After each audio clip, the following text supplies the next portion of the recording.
Jimmy, I'm so excited to be talking to you today, man. Like, I read your book, and I know we're going to talk a lot about obviously the founders, and but I want to talk a little bit about you first, if that's okay. So it's like Hmm. we were talking about before recording about history, and this obviously we're going to talk about the book and its impact on, I want to say, on the technology industry, and it's kind of like almost an important historical timepiece. If like people in 1,000 years will be reading the book, it's like this is when it all happened. Uh, Now I have to figure out where the royalty checks 1,000 years from now are going to go. I'm sure they're going to be like in crypto or whatever, Nectar coin is.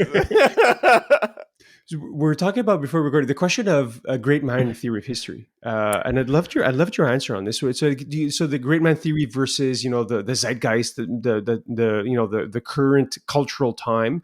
Curious to hear you a little bit of like, is it a bit of both? Is it one versus the other? Yeah, it's a great question. And it's something that I think about a lot, right? Because my last two books were biographies of individuals.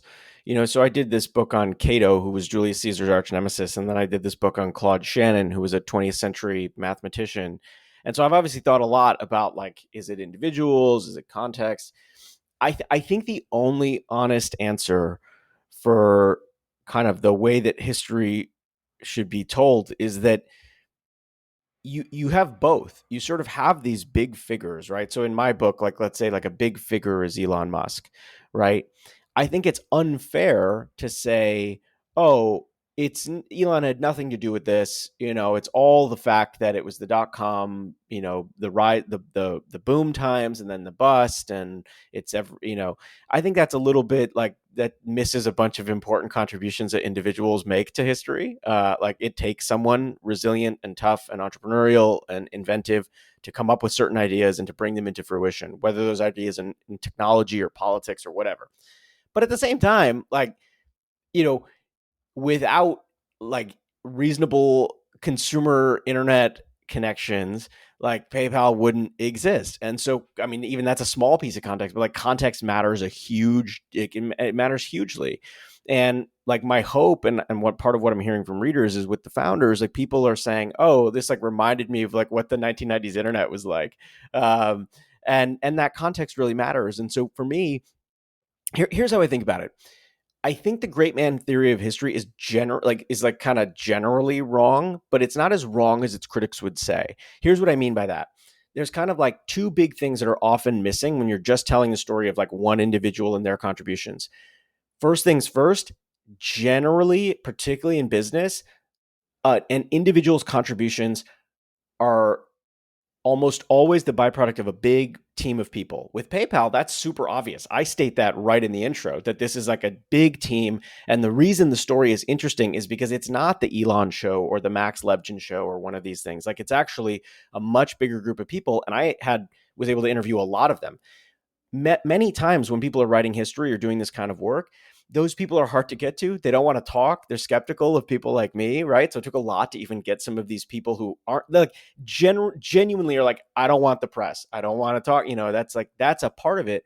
The other thing that is generally wrong about the great man theory of history is that you have developments that exist outside of the individual that create a culture or a place or a time when certain things can happen, right? And so in this case, like one, people are becoming more comfortable with digital payments. Two, like the email addresses are pretty common, right? 10 years before this, email addresses are not that common. Like some people have them, most people don't.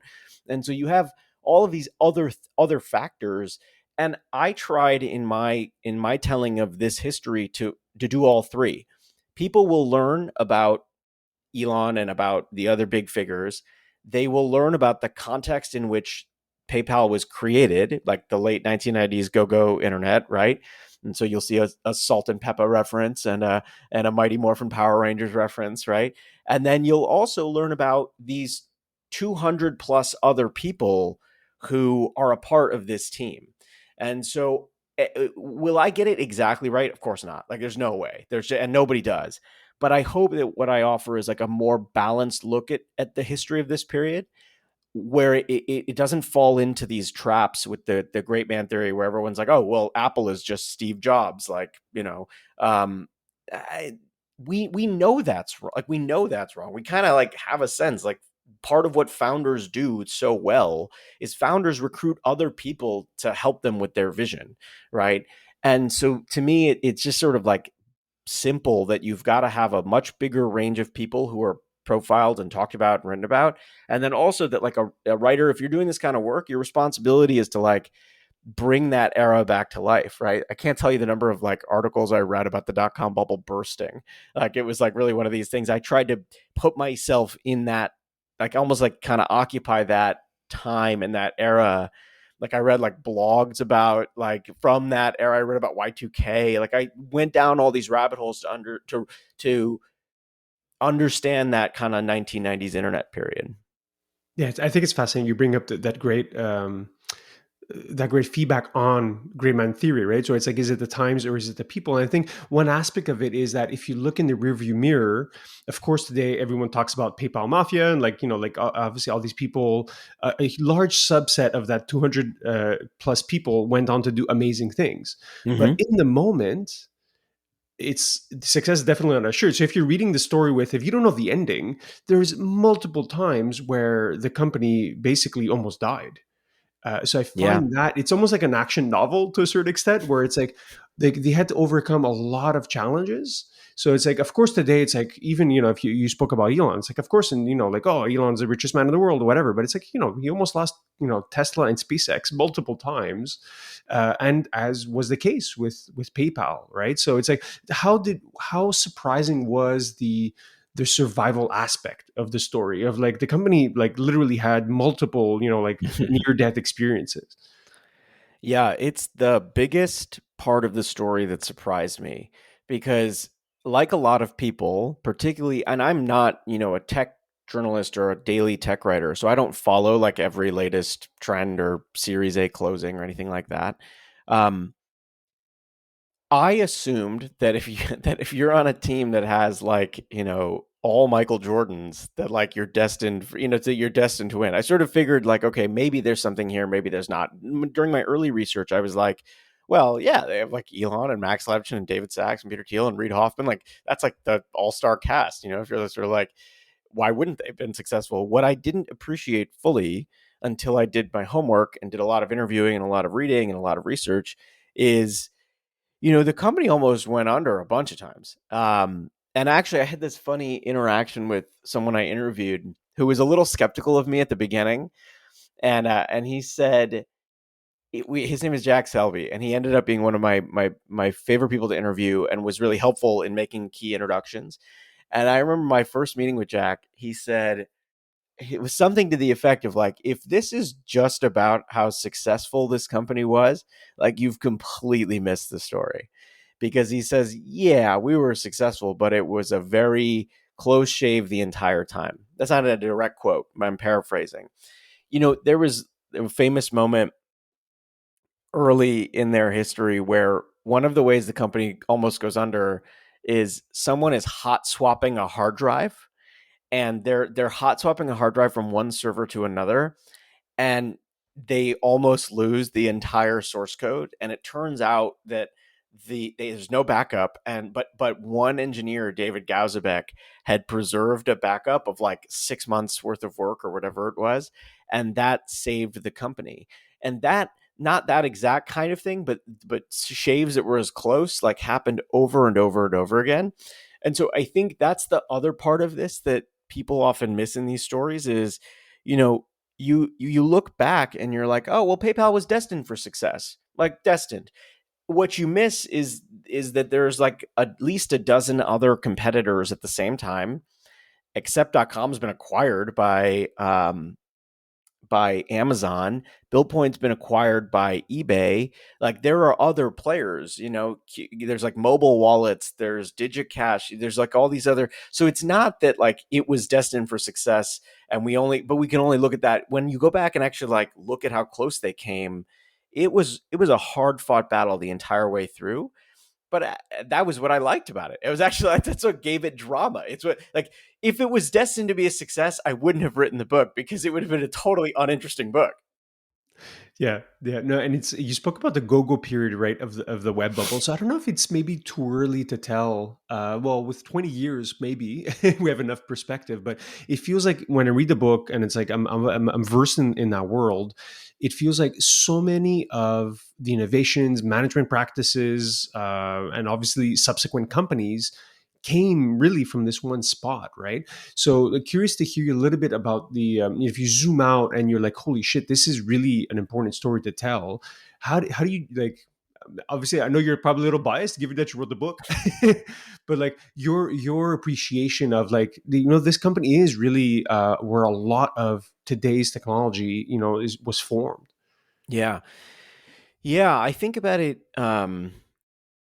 It in a way, it's sort of funny. I had someone on Twitter yesterday talk about how they were like, "Your book."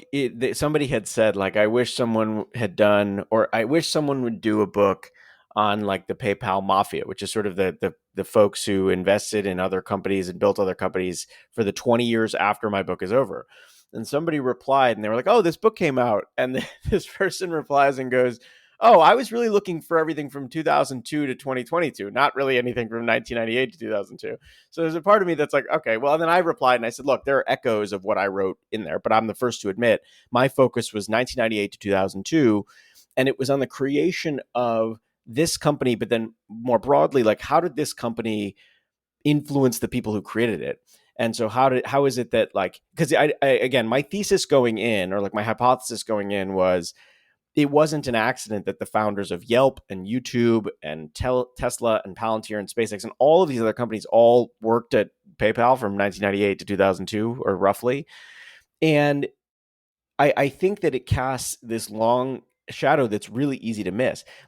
I'll offer one really interesting observation, which is part of why it's easy to miss is because the point of Silicon Valley is to focus on the future, right? And so if you're always thinking about like what comes next, like you actually, like, it was funny, I'd walk into conversations and people were really nice, but they thought it was a little weird that someone like me would spend all of this time thinking about something that happened 20 years ago.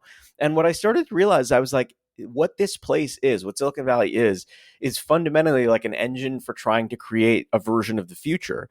And if you're trying to do that, like, you may think of somebody that like studies the past as a little bit of a curiosity, right? And so it's sort of like, oh, that's interesting. But here's what I would say: if you look at the way that these people hire, if you look at the kinds of things they get involved in, if you look at their approach to problem solving, if you look at first principles thinking, a lot of that traces its origins back to a style of operating that worked at PayPal. And so I had someone say to me, here, let's get specific, because this is like helpful, I think, for your audience. There was an engineer, David Gauzabek, who said to me, my expectations for what a team can do and the kinds of people who are on a team was shaped by PayPal.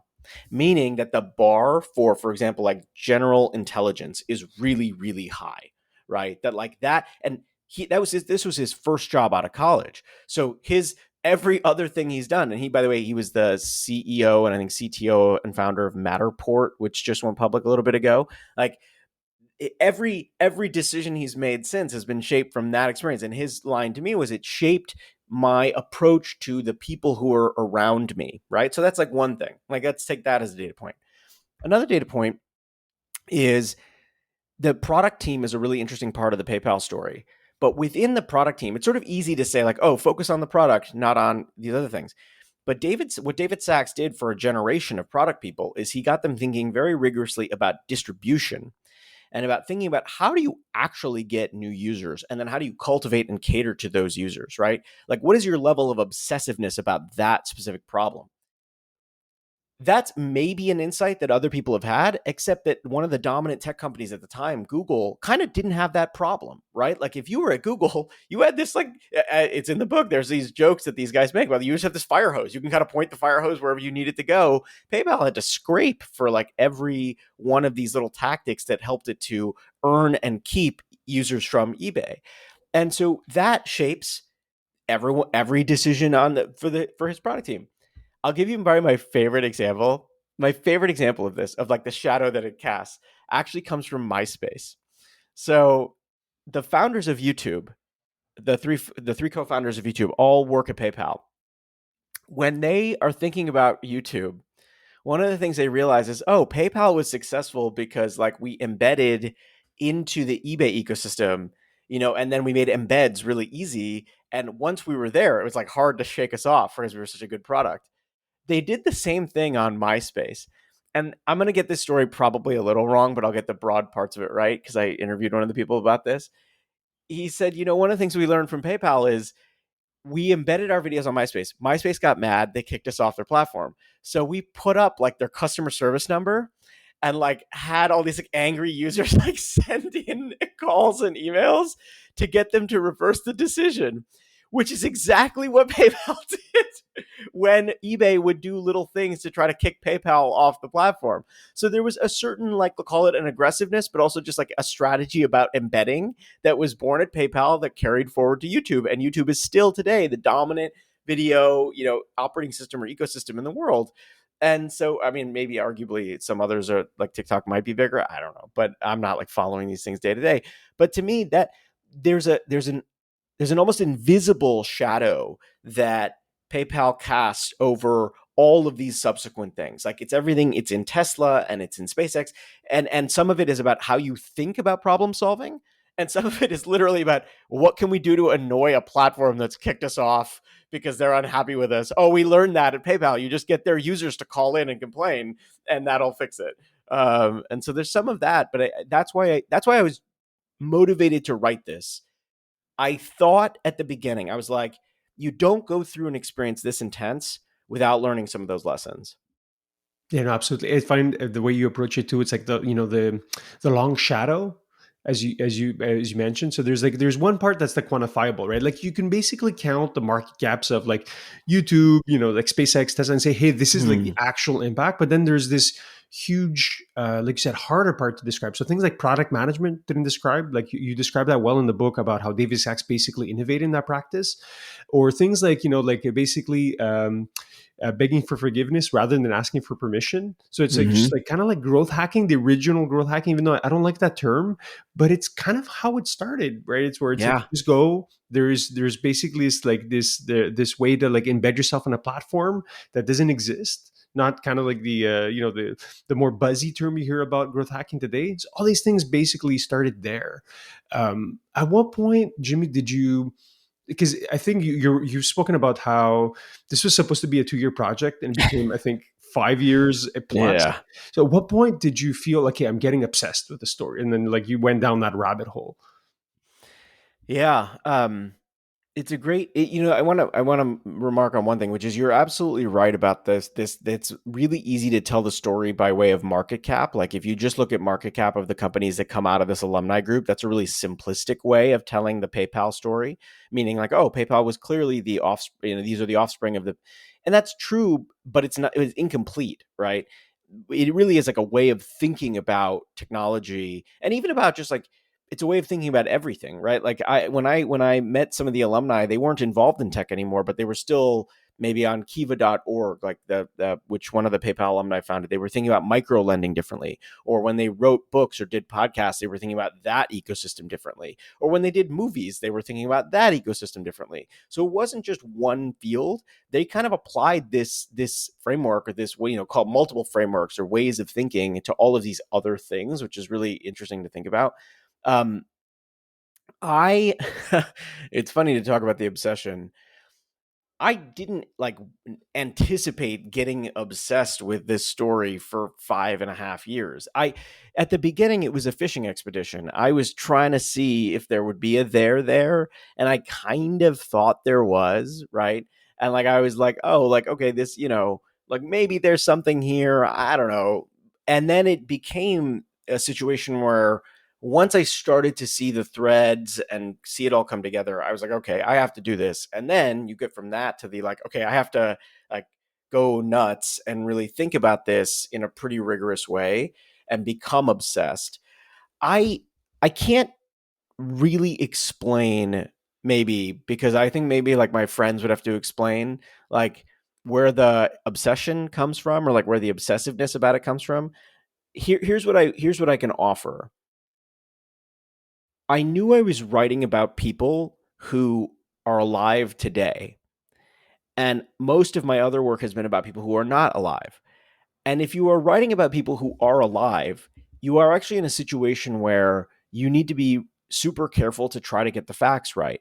So I hired an independent fact checking person. I did a ton of research. I endnoted and cited and footnoted everything. So I had this challenge of like I didn't I didn't want to phone it in because I knew I was working with people who are still like in public life today, so that's kind of important.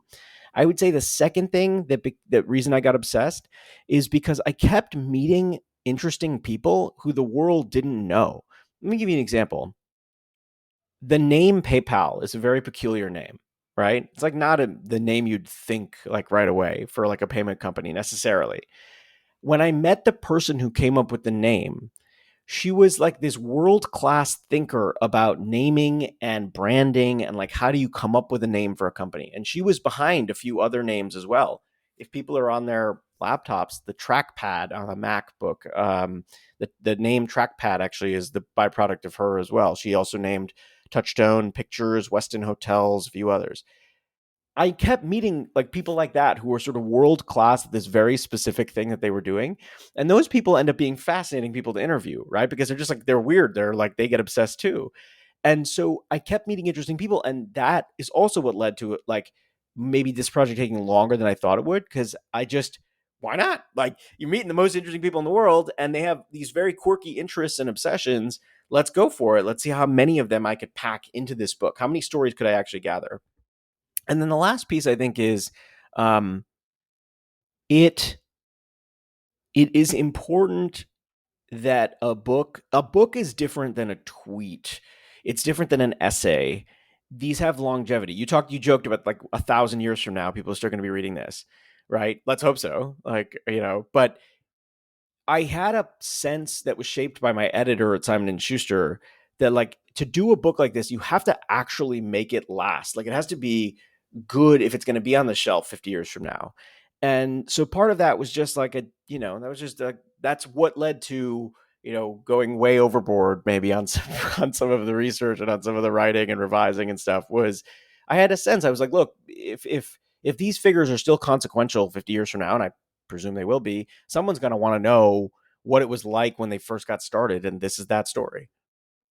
Yeah, and I find it's the point you said about impact. I'm going to come back to impact in a second. Is I have a pretty good analogy, but I'm curious about the inception of it.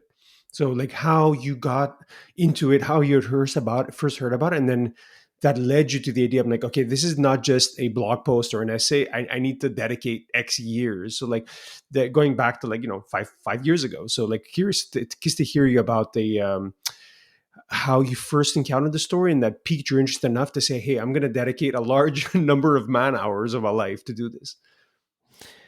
Yeah, it was a bit random. My last book was about Dr. Claude Shannon, who is the founder of the field of information theory. He was one of the big figures at Bell Laboratories, Bell Labs, which was this like incredible hub of innovation. And when I first was writing that book, like, you know how like you need to get distracted, but you need to get distracted productively. So you sort of like go down Wikipedia rabbit holes to convince yourself you're doing something useful. I kind of did that. I like went down all these Wikipedia rabbit holes for other clusters of talent. So General Magic, Fairchild Semiconductor, the Solquarians, like all of these other just like in music and in tech and in other places. And I came to the PayPal mafia, which is like a term like a lot of people in technology know it, obviously, because these people are, world famous. But I started just to like think like what is the PayPal part of that, not the mafia part of that, right? So like everyone knows the mafia part because they're like rich and famous, but what about when they got started? Like what's this company that they all happen to work at? And I had a friend who knew Peter Thiel, and I kind of had a thought in my head about, okay, this could be a book. Like there's a book here, not in what they're doing today or in what they did the 20 years since, but actually in like this very specific, very narrow period of their lives. And I managed to get an intro, And I kind of like did it the way you would do a pitch. Like I sort of pitched him, right? And I said, look, here's what I'm thinking. Like I have this other thing I've done that's about this mathematician. My sense is that you've probably got like stories for days about what happened during the PayPal years, and that like there's something interesting to learn from this period that goes beyond what he had written about in Zero to One or what Reid Hoffman had written about in his books. And I said, I think you have to do it as like an epic story. I think it's really quite like epic. And um, I didn't know the title at the time. I didn't know I'd call it The Founders. I flirted for a while with a title called This Will Never Work, which was actually like one of the original titles. I had flirted with a title called Empire of Risk. I don't think I've ever shared those publicly, um, but I ended up kind of, that's how it started, was with that concept and this notion that like, look, you have formative periods in people's lives, but this is the formative period for like an entire generation of tech talent. And at this one company in that period, all of these people happen to be there. And so that's what got me initially interested. Was Peter was he was like, he sort of said, he's like, yeah, he's like, I think there's something here. I think he was probably a little skeptical because I'm sure a lot of people approach him for things like this.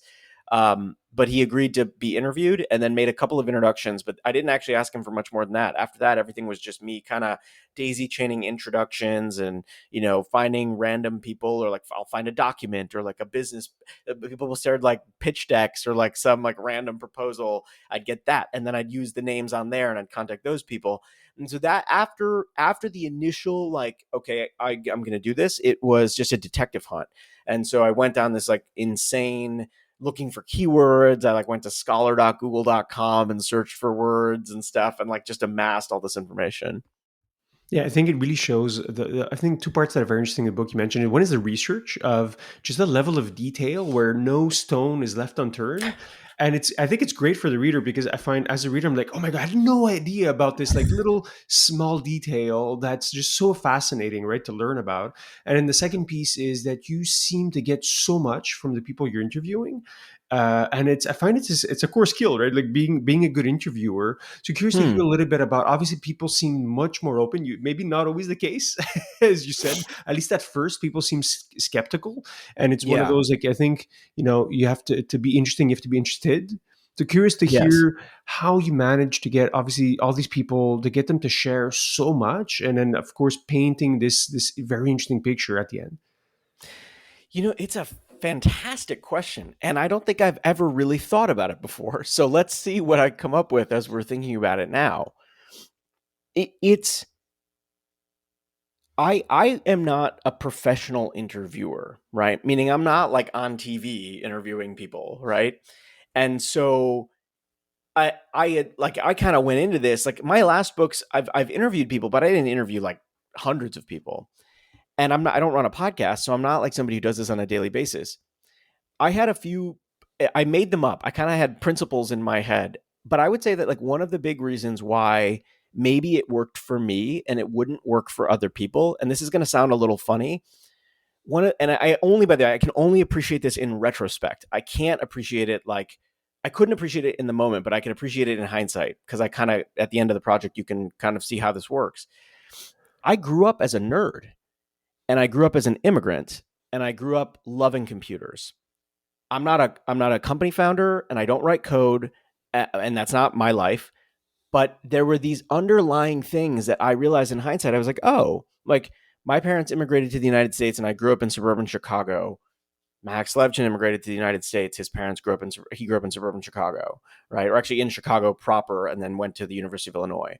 Um, I played StarCraft growing up, and I had a few people share Elon's StarCraft stories. And when they talked about StarCraft, I knew exactly what they were talking about.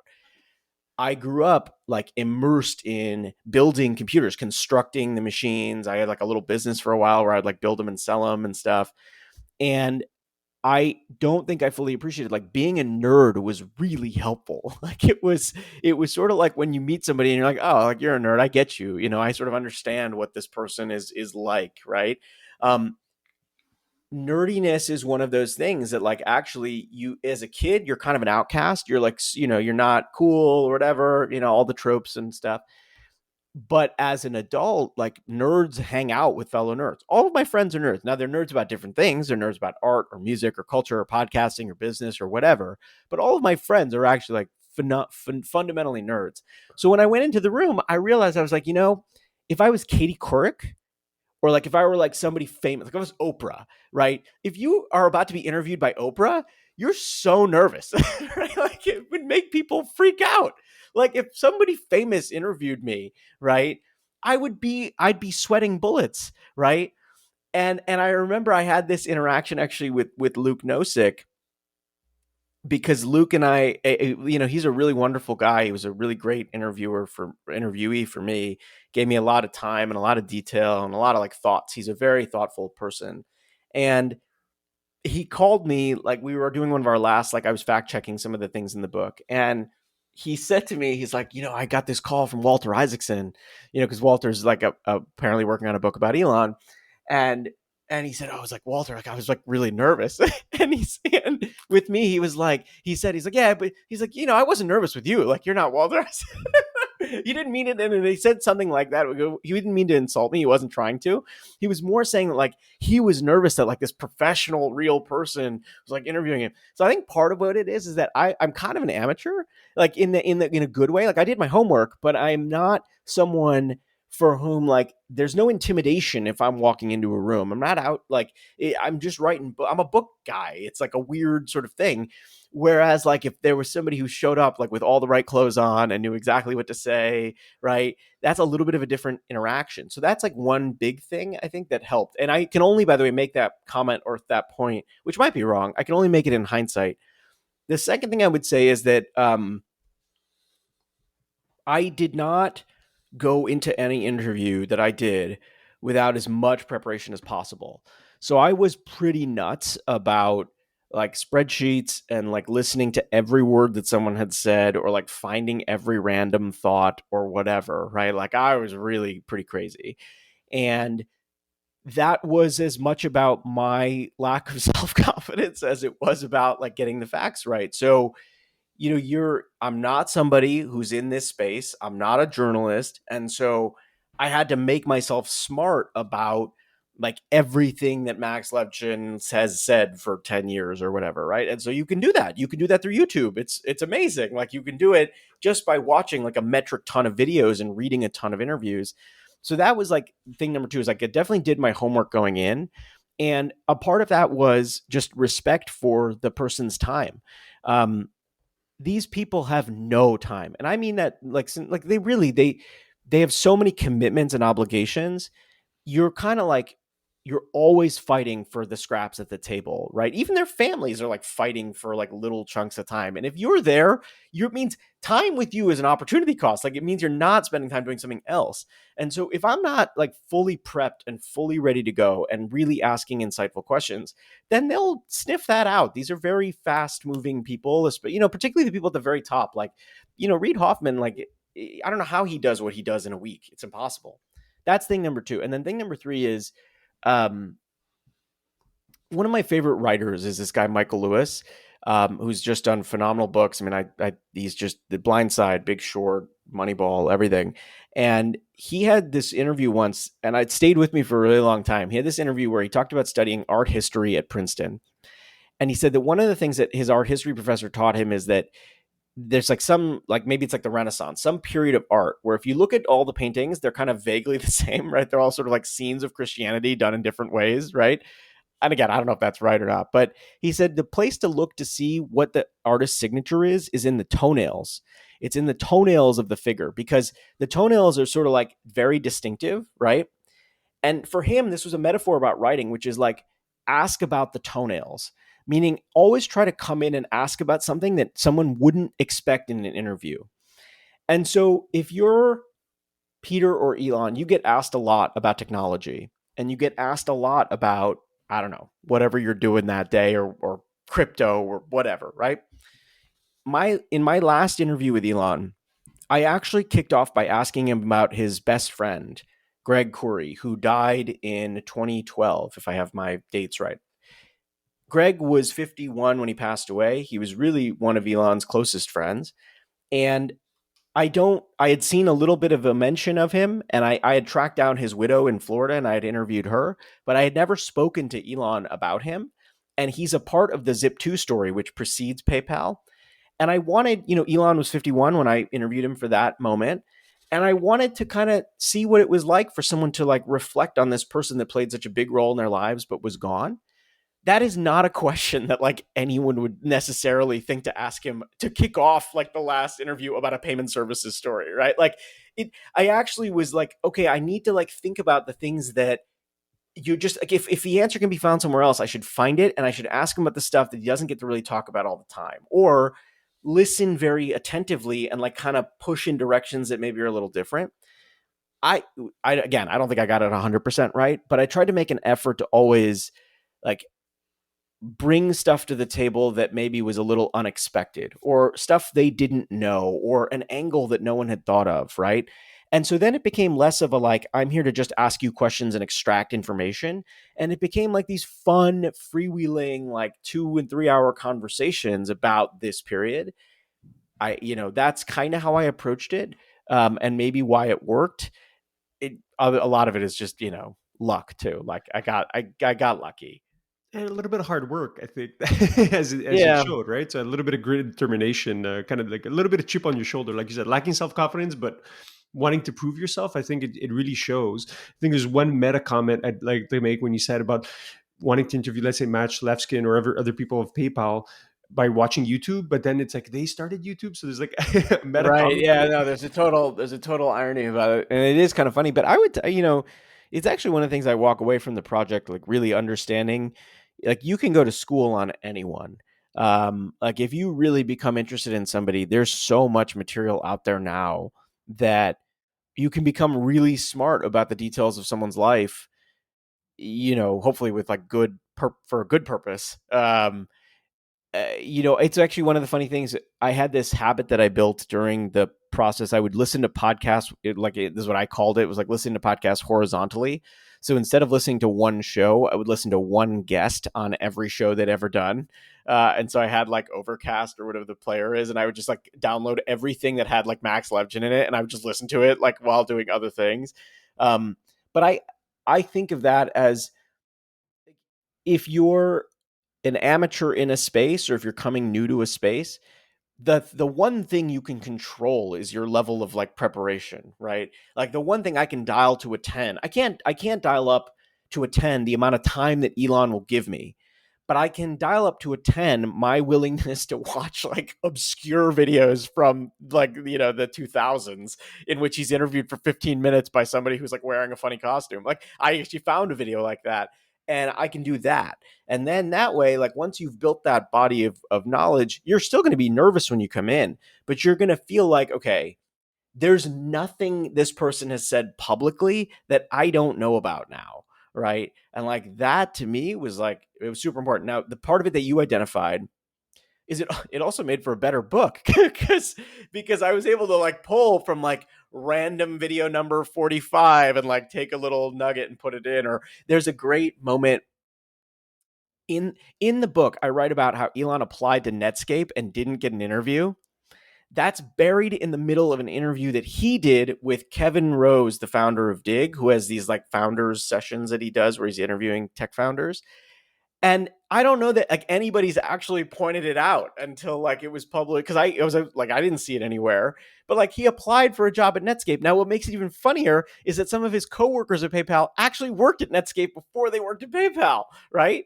And so I had this whole sort of thing of like I would find something and it was so interesting or amusing to me, and I could just like kind of pull on the thread a little bit. But it takes a lot of obviously like random YouTube time to make that work. Yeah, I don't know if it's gonna be a good analogy, but there's a lot of like, let's say, business lessons in the book, right? So one of them is Right. like, I think there's also like kind of startup truism of like, to innovate or disrupt an industry, you typically don't have industry insiders, it's outsiders, right? So Yes. none of the people from PayPal, worked on Wall Street or like had, let's say, very deep Wall Street expertise, at least the founders. Of course, they hired people after. So you need a little bit of that naivete Hmm. to come in and create something innovative. And I find listening to you, it's like it's a little bit of your case too. It's like you're not from the tech space, Right. but you come in and you have this like kind of say beginner's mind Right. to look at the space that I find fascinating because it really unpacks a lot of things like, hey, why is this way and why is that way? So I'm not sure if it's a perfect analogy, but listening to you speak, I feel like it makes sense. No, I think it makes a lot of sense, but I think it's broadly applicable for anyone. Like it's an interesting thing because um you have to here's how I think about it. This is actually like an interesting thing that you have to be enough of an outsider that you can take a fresh perspective, but not so much that when you walk into a room with Max Levchin, you sound like a total idiot, right?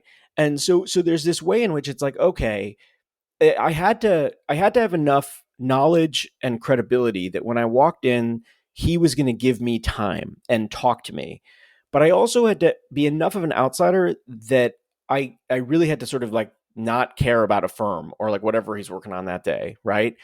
And that was the challenge was I actually like almost kind of divorcing myself from their contemporary lives, and but then not being a total idiot. Like have like if you watch every TechCrunch talk that they've done for 15 years, like you'll get really smart about the ways they engage, the jokes, the this, the that, the stories, etc.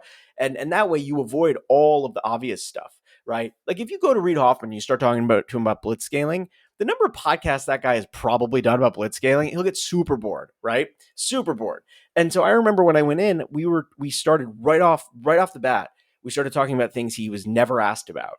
And I was like, because he's gonna get bored. Like he's just gonna get because they're asked all the time. And I think there's a balance. I think you have to in every field, like even an innovator can't come in and seem like a dilettante. They can't come in and just like pretend like they know everything, right?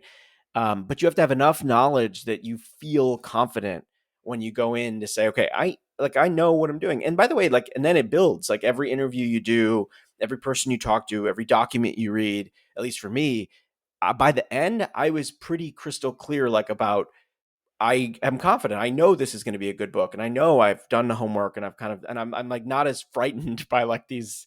And I was pretty scared at the beginning, but then I was not as frightened at the end with the conversations I was having to say like here's what I want to push on, or here's what I want to ask you about, that kind of thing. Yeah, maybe a personal question. Like, so you obviously discovered a lot about these people, the insights. Did you discover anything about yourself after these 5+ years? Any insights? Yeah. Oh man, what a great question.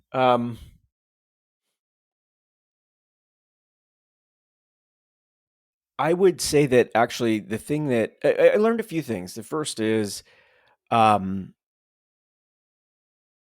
I actually enjoy this work, right? So you can fall into work that you don't actually love, and you can kind of just like suffer through it for whatever reason. Like, and there might be good reasons. Like, maybe you have to provide for your family, or maybe you have to, I don't know, you have some family business you're a part of, and it's like a legacy thing, or like this is what you feel like you must do, but you don't really love it.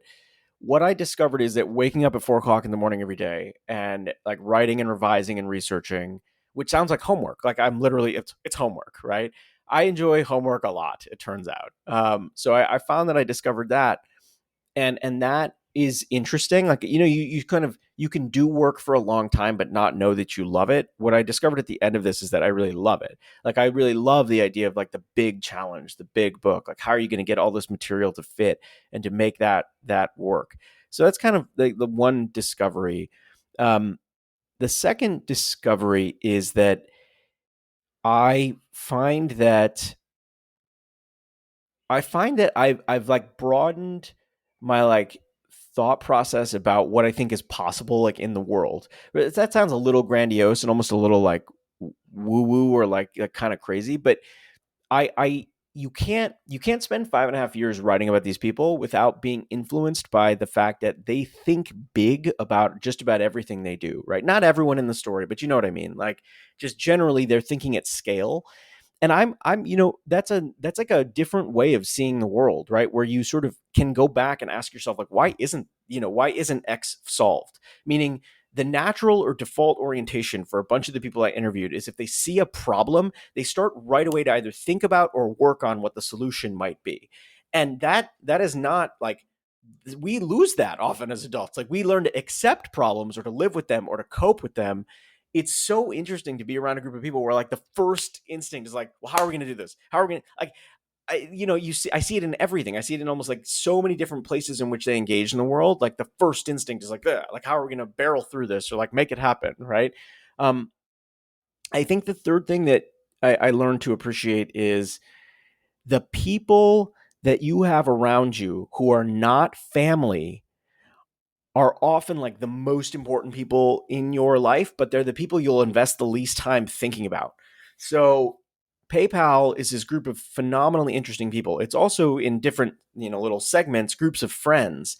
And these friends all have this powerful influence on one another, right? Whether that's the friendship of Max Levchin and Peter Thiel, or whether it's the friendship of like John Malloy and Pete Buell, the earliest board members, whoever it is. And I think we have this tendency to like in college, you become friends by default with like whoever happens to be like down the hall from you in the dorm, or like in high school, it's like whoever happens to sit at the lunch table next to you the first day becomes your friend, and then you're like lifelong friends, right? The project forced me to bring like a level of intentionality to my friendships. Like, who are my friends? Like, who are the people who are around me? What influence do they have on me? Are they good people? Are they bad people? Are they motivating, or are they kind of energy draining? Right? Like, you kind of like it actually like I made me really stop and think like if these people exert such a powerful influence on your life, and they do, like how do we decide who those people are? And I think that's a sub narrative within the PayPal story. I kind of dropped it in at the end in a little note to my daughter. It's the only place I really bring it up, in the acknowledgments, because I'm allowed to there, right?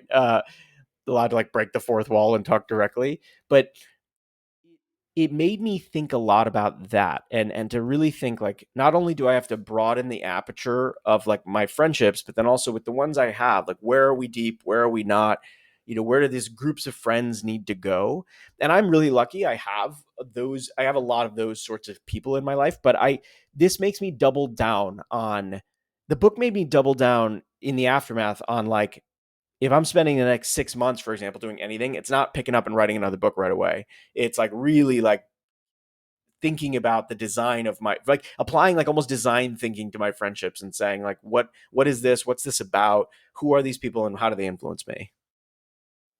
Jimmy, I really can't think of a better way to kind of end the conversation. Maybe I'll finish with one point, maybe general thought, right? You named the book Founders, right? So it's like, I Mm-hmm. think in the world of technology and startups, obviously, as you know, there's a huge importance given to founders because they start stuff and that stuff lives on for a long time, right? I think it's evidenced a little bit by like you bringing up the book, right? Like PayPal, sold for 1.x billion, and today as a public company is worth 100 times that, right, or even Mm-hmm. more. So it's like in that moment, in the first few years, like all that struggle only generated, let's say, the $1 billion outcome, but then in the subsequent 20 years it went 100x, right? It went like basically vertical, right?